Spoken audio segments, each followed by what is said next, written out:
Salut à tous. Aujourd'hui, on va parler d'un sujet qui touche tout le monde, peu importe l'âge, le métier ou le parcours, la peur de l'inconnu.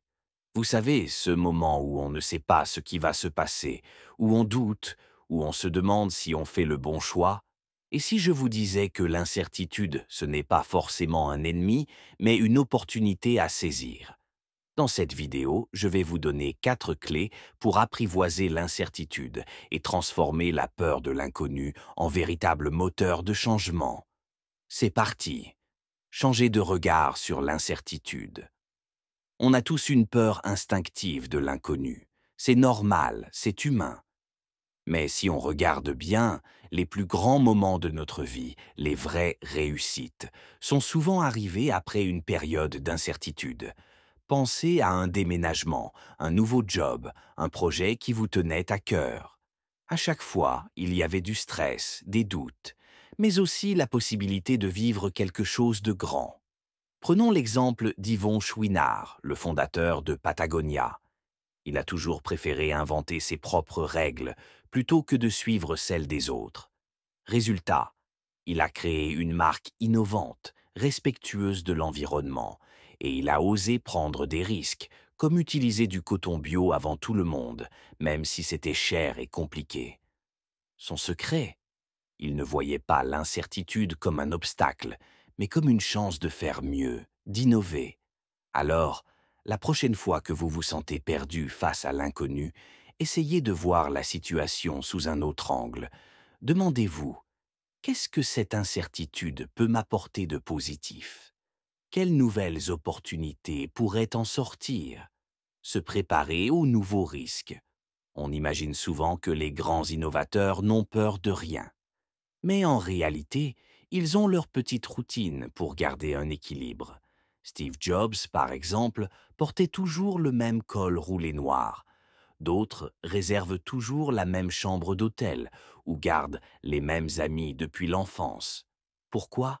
Parce que ces habitudes rassurantes leur permettent d'accepter plus facilement l'incertitude dans d'autres domaines.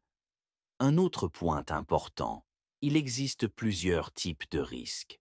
Certains sont à l'aise avec le risque financier, d'autres préfèrent prendre des risques intellectuels ou sociaux.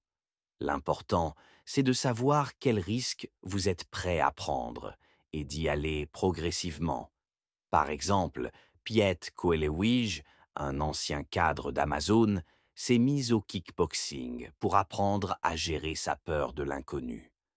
Résultat, il s'est senti plus à l'aise pour prendre des décisions importantes dans sa carrière.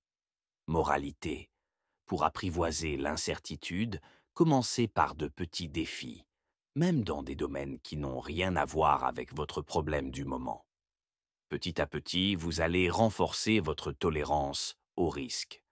Passez à l'action, même petit à petit. Face à l'incertitude, il y a une chose qui marche à tous les coups: l'action. Même un petit pas, c'est déjà un pas vers la clarté. Les fondatrices de Rent the Runway, par exemple, n'ont pas commencé par lever des millions ou écrire un business plan de 100 pages. Elles ont juste loué quelques robes sur leur campus pour voir si ça marchait.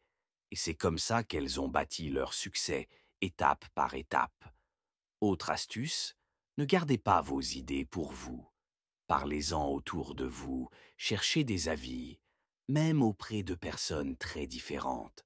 Parfois, le meilleur conseil vient de là où on ne l'attend pas. Et surtout, concentrez-vous sur vos valeurs, pas seulement sur vos objectifs. David Heinemeier Hansson, le créateur de Ruby on Rails, explique que ce qui compte, ce n'est pas d'atteindre tel ou tel chiffre, mais d'être en accord avec ses valeurs. Si vous restez fidèle à ce qui est important pour vous, vous aurez la force d'avancer, même si tout ne se passe pas comme prévu. Tenir bon et transformer l'échec en apprentissage. Enfin, il faut apprendre à tenir bon, même quand ça ne marche pas du premier coup. Ban Feringa, prix Nobel de chimie, explique que la découverte scientifique passe forcément par des moments d'incertitude et d'échec. Ce qui compte, c'est de savoir rebondir, de tirer des leçons de ses erreurs et de ne pas se laisser submerger par le doute. Une bonne technique, c'est de se concentrer sur ce qui compte vraiment, vos proches, vos passions, vos valeurs. L'histoire de Joss et Alison Skeets, un couple de bijoutiers britanniques, en est la preuve. Après avoir tout perdu à cause de la crise et de la maladie, ils ont rebondi en se recentrant sur leur famille et en donnant un nouveau sens à leur entreprise, en misant sur la durabilité. Aujourd'hui, ils sont plus heureux et plus forts qu'avant. Conclusion. La résilience, c'est important, mais ce qui fait vraiment la différence, c'est la capacité à transformer l'incertitude en opportunité. Osez franchir le pas, osez sortir de votre zone de confort et voyez l'inconnu comme une porte ouverte sur de nouvelles possibilités. Alors, la prochaine fois que vous serez face à l'incertitude, souvenez-vous, ce n'est pas un mur, c'est un tremplin.